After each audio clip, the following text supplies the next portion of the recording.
A paz do Senhor, querido professor, querido aluno, a você que está inscrito no nosso canal, seja muito bem-vindo. A você que não é inscrito, você está tendo a oportunidade de se inscrever no nosso canal Espaço EBD. Gostaria de pedir para os irmãos que compartilhem nos seus grupos de WhatsApp, nas suas redes sociais, né? Tem um botão aí embaixo escrito inscreva-se, você pode estar se inscrevendo no nosso canal, ativa o sino, que você vai estar recebendo semanalmente as notificações em primeira mão das nossas videoaulas referente às lições bíblicas da escola dominical, né? Hoje nós estaremos tratando da lição dos jovens, que veio com o tema Tempo de Conquista, Fé e Obediência no livro de Josué. Glórias a Deus.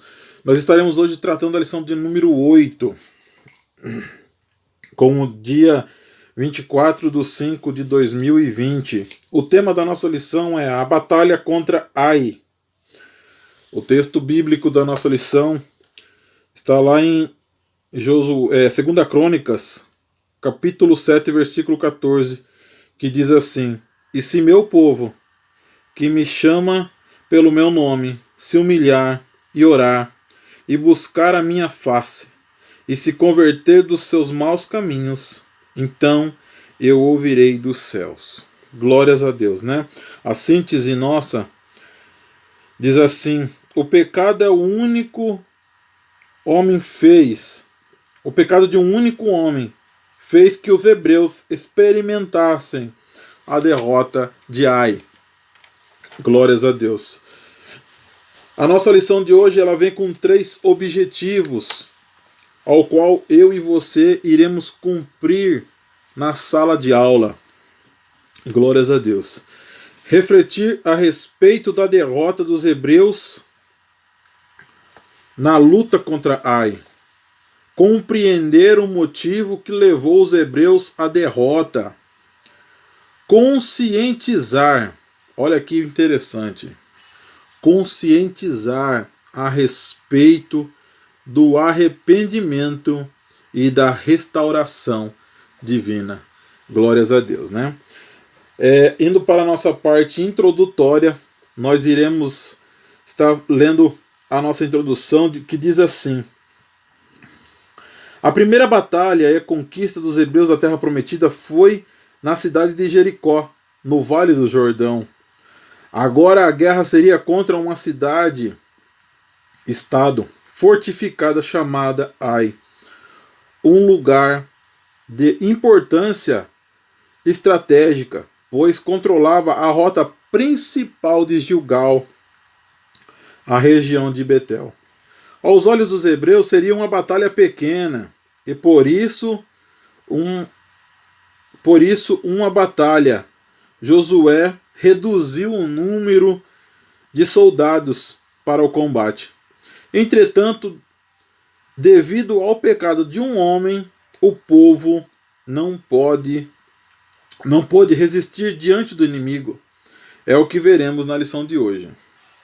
Olha que interessante, eu analisei aqui 2 pontos de observação dessa introdução.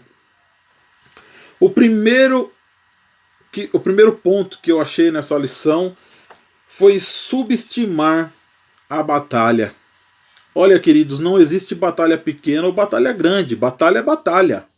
Há uma luta, há um confronto. Então não deixa de ser uma batalha.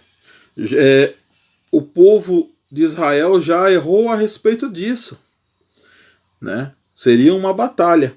E nós vemos aqui que Josué até reduziu o número de soldados que levaria para essa batalha. Foi em cerca de 3.000 homens, né, para essa luta.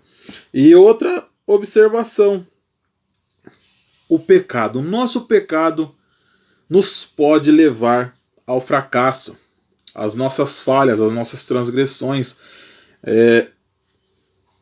E ela encaminha a todos nós para a derrota, né? Então nós temos que atentar para essas 2 observações. Batalha é batalha, não interessa. Nós temos que estar sempre na presença de Deus, inconstante. Sempre de que forma? Em jejum e oração.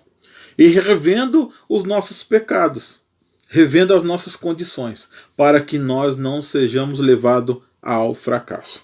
Glórias a Deus. Nós entraremos na lição agora. Ela tem os seus 3 tópicos e os seus subtópicos. Glórias a Deus. O primeiro tópico diz assim: a derrota em Ai. Primeiro subtópico: o perigo do pecado.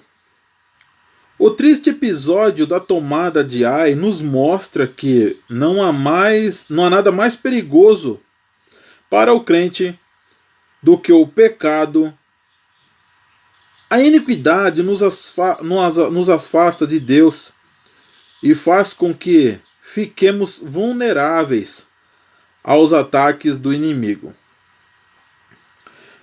Ao respeito do pecado, nós vamos ver lá em Romanos 3:23, que Deus nos alerta, né? Porque todos que pecaram estão destituídos da glória de Deus. Então nós estamos afastados de Deus. O pecado é o que nos afasta ao êxito, nos afasta de Deus, nos afasta das bênçãos de Deus. Então nós vamos aqui já chamar a atenção que, olha que interessante, que o pecado nos deixa vulneráveis aos ataques do inimigo. Então ele nos deixa, vamos dizer assim, com os nossos escudos abaixados, ao qual nós recebemos muitas flechadas do inimigo, muitas setas malignas. Nós liberamos o campo, pode-se dizer. E olha que interessante, quando nós tratamos de pecado, nós tratamos de confronto. E muitas das vezes os confrontos com a nossa própria carne. Amém? Vamos lá, mais abaixo um pouquinho diz assim: mas o pecado de um único homem chamado Acã fez com que os hebreus fossem derrotados e envergonhados.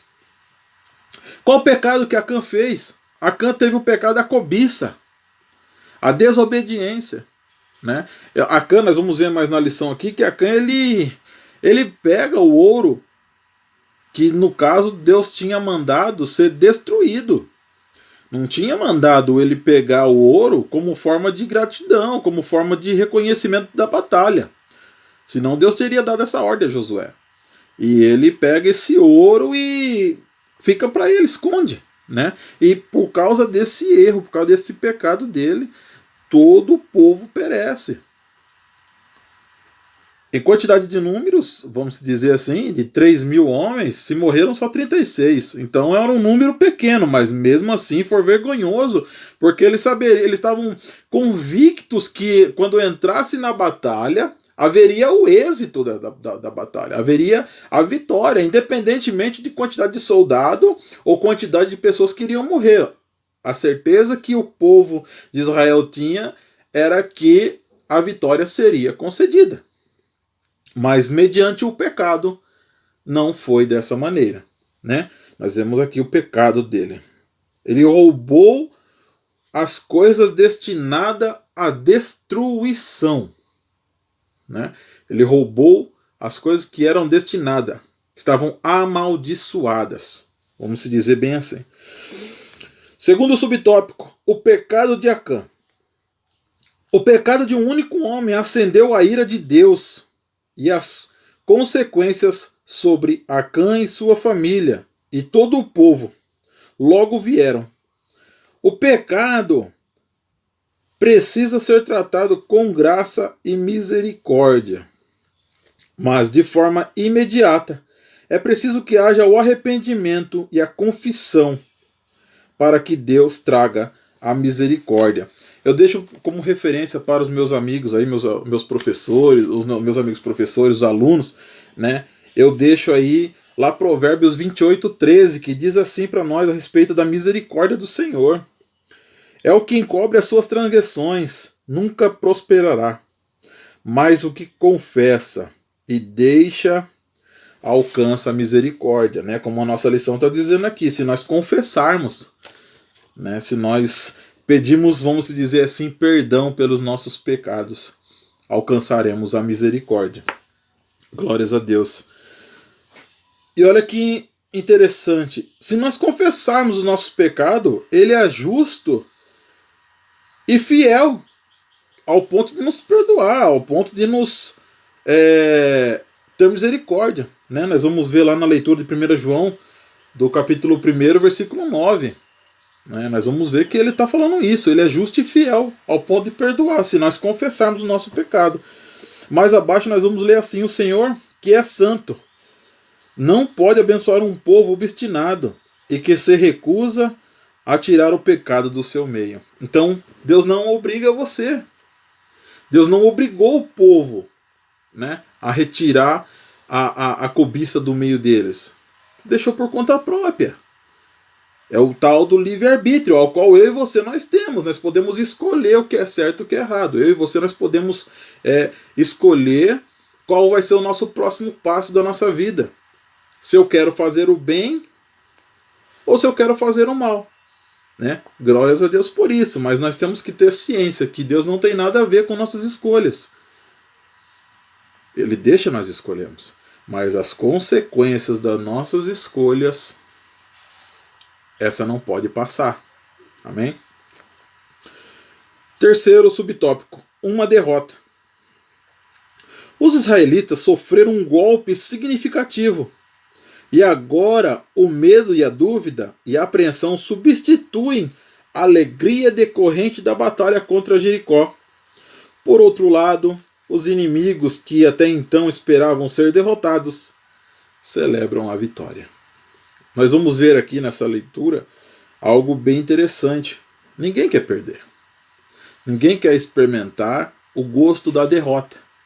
Ninguém quer pegar e entregar de mão beijada algo que você tem certeza de você conquistar.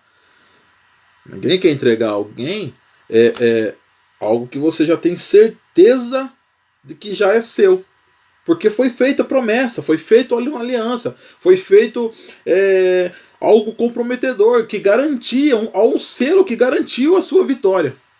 Mas nesse momento, por causa do pecado, você teve que abrir mão da sua bênção. E o povo que era para ser derrotado estava festejando. E quem deveria festejar estava sofrendo com a derrota por causa do pecado.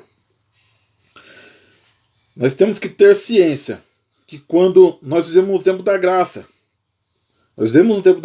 hoje a palavra de Deus nos exorta que se confessarmos nosso pecado, Ele é fiel e justo para perdoar e purificar de toda injustiça. Glórias a Deus. Vamos lá para o segundo tópico. O motivo da derrota, o pecado.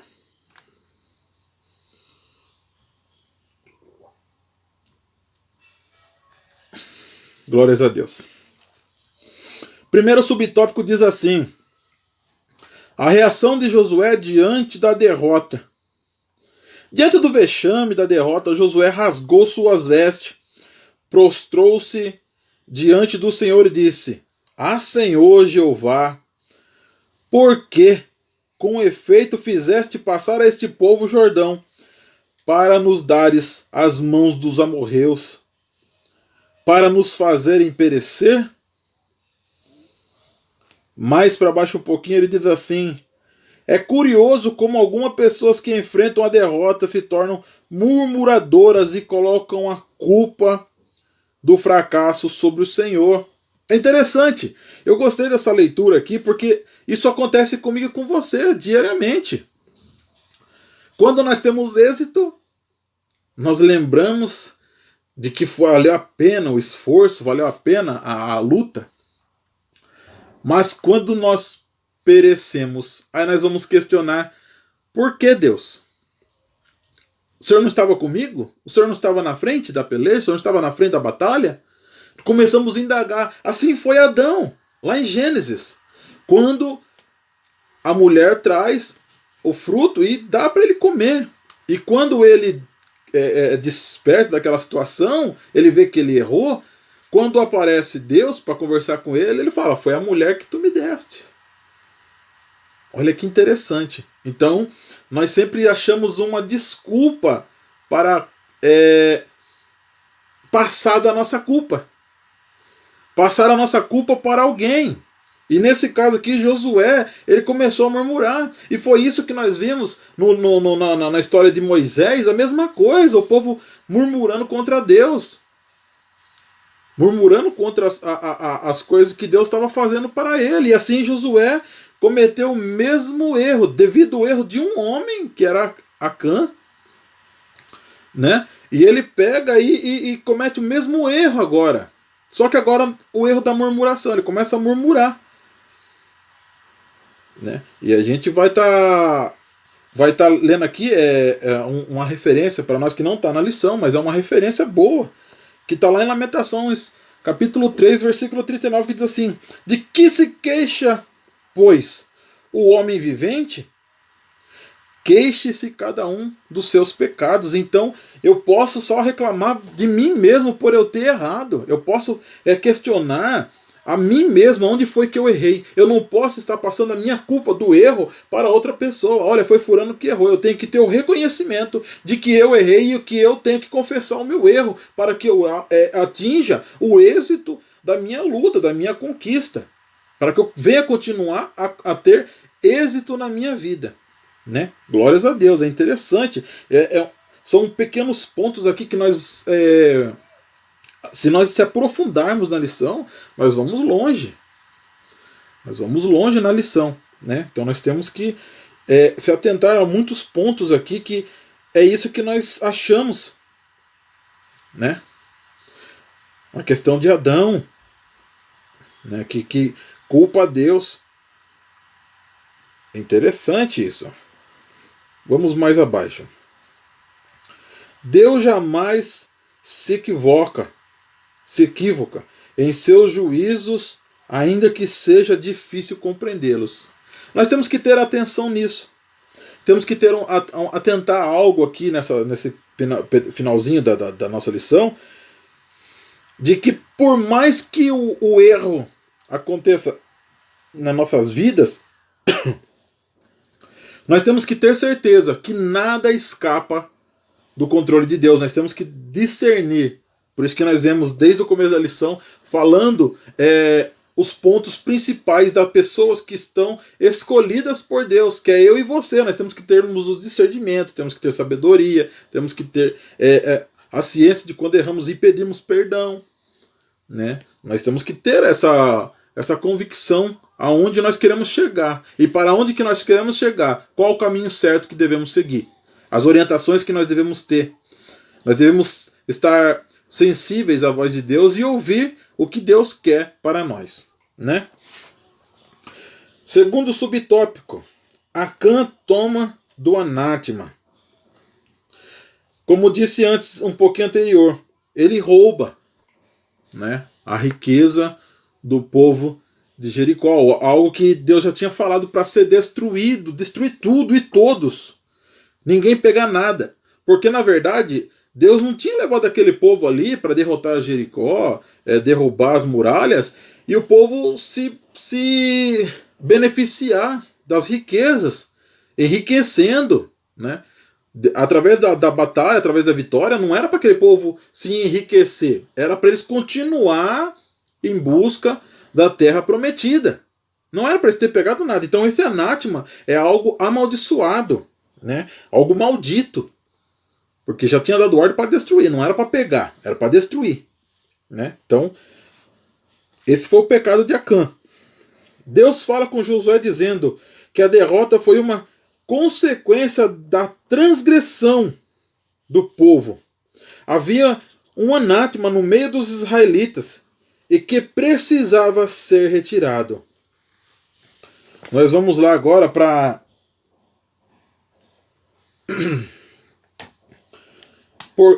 Efésios, capítulo 5, versículo 6, na parte B dele, como referência para você, professor. Pois é por dessas coisas que a ira de Deus vem sobre os que vivem na desobediência. Quando eu e você desobedecemos a Deus, né, no livro de Efésios, ele está dizendo que a ira de Deus vem sobre nós. A ira de Deus vem sobre o povo, sobre a igreja, né? Quando nós desobedecemos a Deus. E permanecemos na desobediência, porque esse anátema estava no meio deles e precisava ser retirado do meio deles para que eles viessem ter, de novo, compromisso com Deus. Ou que Deus pudesse ter compromisso com eles. E o interessante é que ao adentrar nas lições aqui, você vai ver mais para frente que Deus diz para eles, não interessa a quantidade de homens, podia ter mandado o povo todo. A tragédia seria bem maior. Né? Então vamos avançar mais um pouquinho aí. Fica aí para você essa referência de Efésios capítulo 5, versículo 6, na parte B do versículo. É muito interessante você estar lendo, né, na sala de aula e dizendo que eu posso errar. Eu sou pecador. Mas o que importa é nós não permanecermos na prática do pecado. Porque o salário do pecado é a morte. Então se eu continuar pecando, esse pecado vai me levar à morte espiritual, à morte física. Né? Eu vou perder o meu contato com Deus. Né? Tem até um hino muito bonito da harpa cristã que diz assim: guarda o contato com o teu Salvador, e as nuvens do mal não te cobrirá. Glórias a Deus, né? Mas lá para frente um pouquinho, cuidado, não se deixe enganar. O pecado pode ser atrativo, mas possui um enorme poder destrutivo. É por isso que a Bíblia recomenda que nós cristãos deixamos de lado todo o pecado e o embaraço que tão de perto nos rodeia.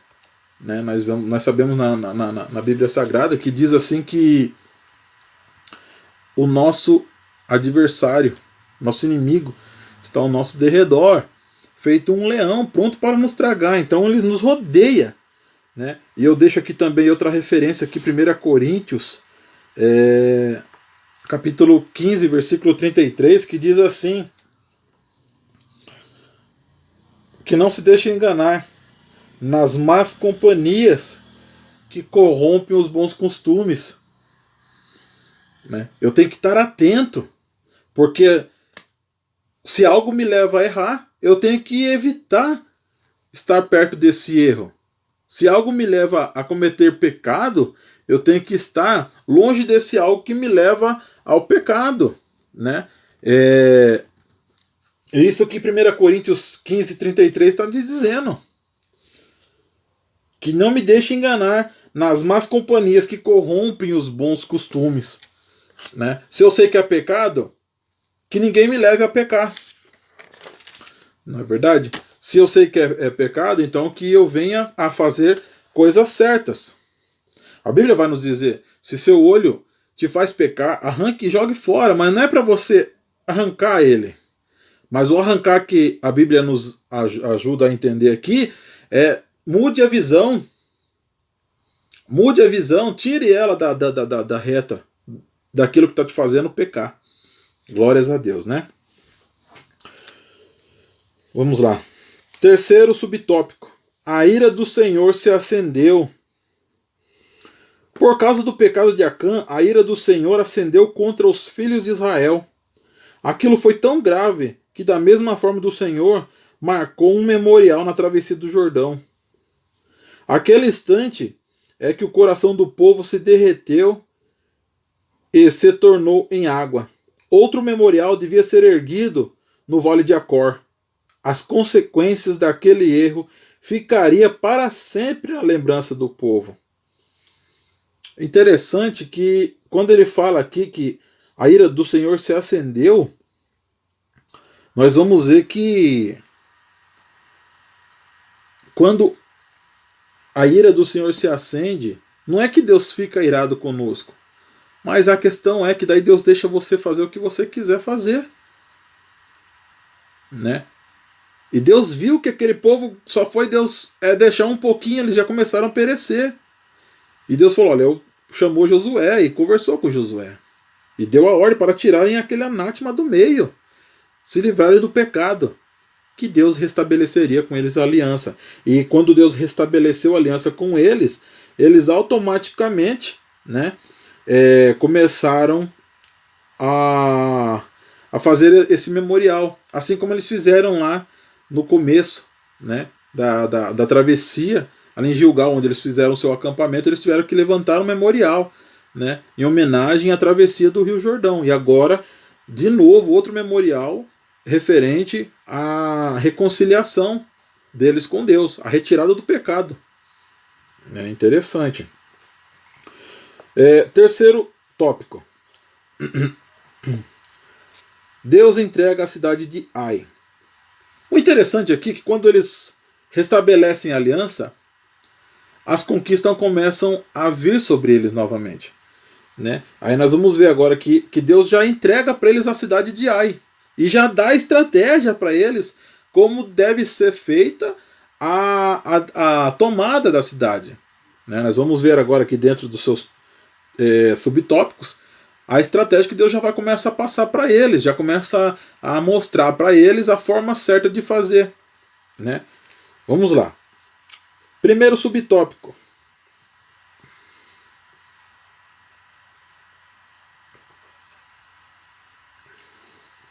Glória a Deus.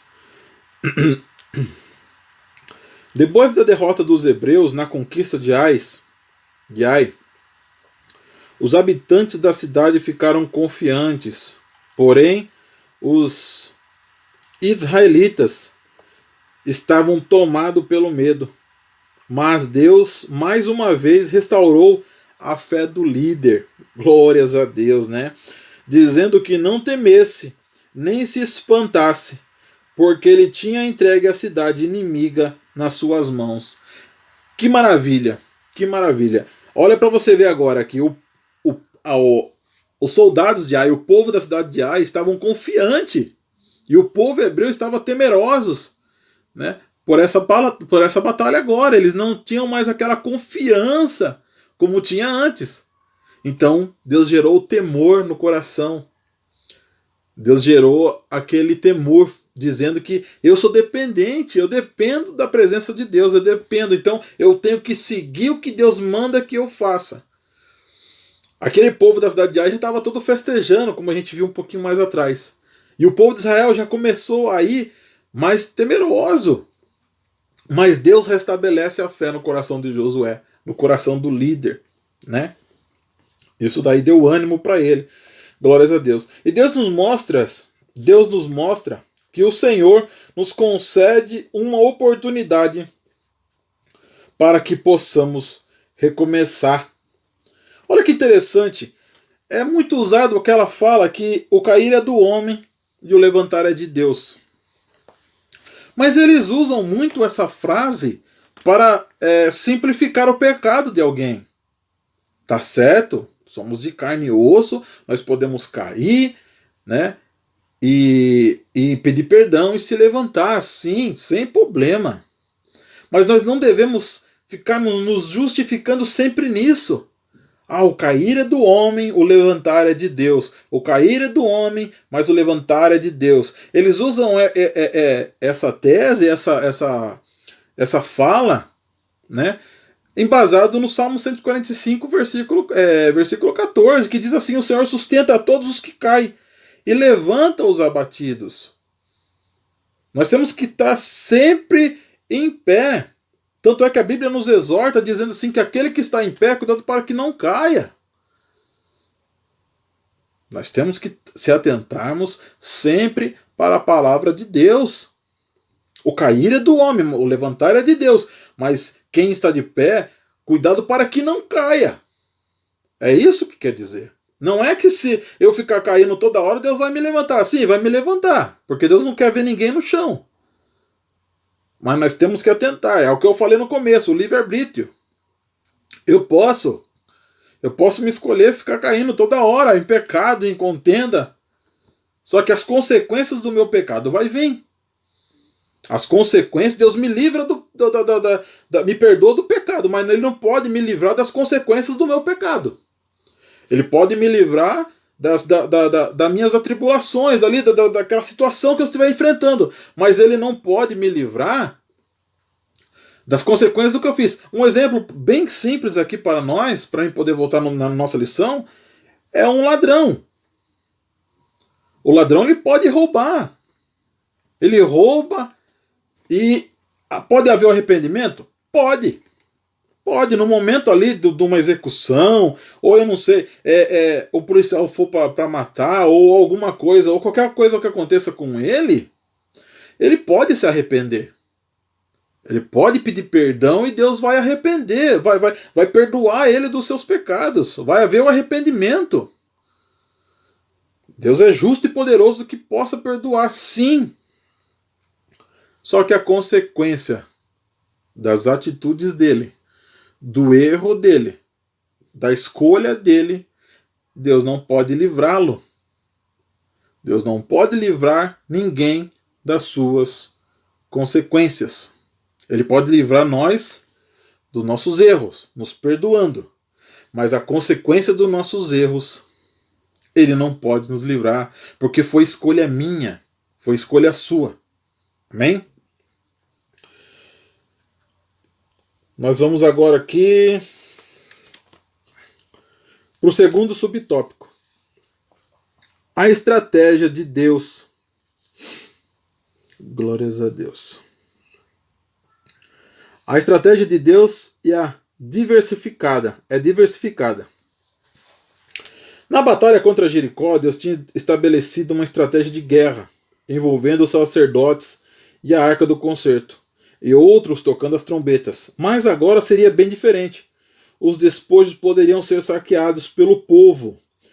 A estratégia seria uma emboscada. Olha a estratégia de batalha. Deus já mudou agora a estratégia, né? Já não era mais para serem enfrentados num campo de batalha como era antigamente. Ia ser uma emboscada agora, né? Uma parte do povo fugiria para o deserto, fingindo ter perdido a batalha. E quando os homens de Ai saíssem no encalço dos israelitas para fora da cidade, milhares dos hebreus entrariam e ateariam fogo, saqueando-a. Agora sim, agora eles estavam debaixo da orientação de Deus. Então agora eles poderiam pegar os tributos daquela terra, né? Eles poderiam pegar os tributos daquela cidade. Muito interessante isso. Mais abaixo vai dizer assim: agora Josué, por seu turno, deveria levantar sua lança e fazê-la permanecer no alto até o fim da luta, para que a vitória fosse completa. Uma reparativa agora aqui bem interessante, vamos reparar aqui algo, que agora Josué levanta a lança. O mesmo ato que Moisés fez quando ele estava pelejando, né? O povo de Israel pelejava, quando Arão e Hur colocam Moisés sentado numa pedra e mantêm as mãos de Moisés levantadas com o cajado. Só que não era uma lança, era um cajado. E agora Josué tinha a sua lança, mas Deus queria que ele mantesse a lança erguida para que o povo vencesse a batalha. Glórias a Deus, né? Muito interessante. Lá em Êxodo, capítulo 17, se você puder estar lendo, você vai ver essa história que eu estou contando, essa luta que eles tiveram, né? Muito interessante. Terceiro e último subtópico, que diz assim: o culto da restauração. Para celebrar a vitória, Josué deslocou um povo para o monte de Ebal e ali edificou um altar, onde colocou em pedras uma cópia da lei de Moisés. Interessante que onde eles passavam, né, eles tinham que estar com a lei gravada no coração deles. E agora Josué, como forma de gratidão ali, como forma de um memorial, ele já deixa ali também as leis de Moisés. Acredito eu que porque alguém que passasse por ali, ele ia ver que era um povo de Israel que estaria passando por ali, né? Glórias a Deus. E mais abaixo diz assim: a palavra de Deus deveria estar escondida no coração do seu povo, a fim que a conquista de Canaã acontecesse. As condutas semelhantes de Acã não devem se repetir mais. Acabei de falar agora. As leis, né? As leis de Moisés deveriam estar cravadas no coração do povo de Israel, para que eles não viessem mais cometer o mesmo erro de Acã, né? Não poder estar, o erro não poder estar no meio das nossas conquistas, que as nossas conquistas venham a ser dignas, né? Venham ser honestas. E aonde que nós formos, nós podemos sermos bem intensificados, não tivermos má intenção no que nós estamos fazendo, principalmente referindo-se às coisas que são de Deus, né? Nós devemos ter essa ciência de termos sempre um entendimento de que não devemos brincar com as coisas de Deus, né? Glórias a Deus. Essa foi a lição de número 8, né? Espero que você tenha gostado da lição com o nosso tema, né, da batalha contra Ai, a cidade de Ai. Primeiro eles experimentaram o gosto da derrota por causa do pecado, mas quando nós abrimos a nossa boca e confessamos e falamos para Deus qual foi o nosso pecado, Deus nos leva ao êxito, como levou o povo de Israel, os hebreus. Eles conseguiram derrotar a cidade de Ai, mas por causa do pecado, Deus não pôde livrar da derrota. Deus não pôde livrar da consequência, né? Entendam isso, que toda escolha tem uma consequência, todo pecado tem um preço. Glórias a Deus, né? O triste episódio toma que Ai nos mostra que nada é mais perigoso do que o pecado, né? Nós temos que estar sempre atento a isso. E nós devemos ver sempre que o pecado tem que ser tratado com a graça de Deus, né? Tem que ser tratado com graça e misericórdia. E de uma forma imediata. Pequei, confesso. Pequei, confesso. Glórias a Deus. Vamos na próxima nossa videoaula agora, nós estaremos tratando da lição de número 9. Os gibeonitas enganam Josué, né? Querido, se você gostou dessa videoaula, se você pôde adquirir mais algum conhecimento, né, com essa aula comentada, eu gostaria que você deixasse o seu like como forma de gratidão, né, se inscrevesse no nosso canal e compartilhasse, né, com seus grupos de EBD, com seu grupo de WhatsApp, né, nos ajudando a ganhar corpo, né. Nós temos as nossas redes sociais, nosso Instagram, nós temos a nossa página no Facebook, onde nós estamos agora programando fazer algumas entradas de umas lives, né, com alguns professores, alguns superintendentes, né, e alguns pastores também. E estaremos debatendo alguns assuntos, né, bem interessante nesse período que nós estamos vivendo, né, muitas consequências, mas nós estaremos fazendo esse trabalho. Aí embaixo tem inscreva-se no nosso canal, né, deixa seu like aí e nos ajude a ganhar corpo, esse projeto Espaço EBD a ganhar corpo. Amém? Deus te abençoe. Até a próxima lição, se Deus assim permitir. Estaremos juntos. Mais uma aula comentada da lição dos jovens, se Deus permitir. Deus abençoe. Sou o professor Daniel Santos e te convido a estar comigo na próxima aula. A paz do Senhor Jesus.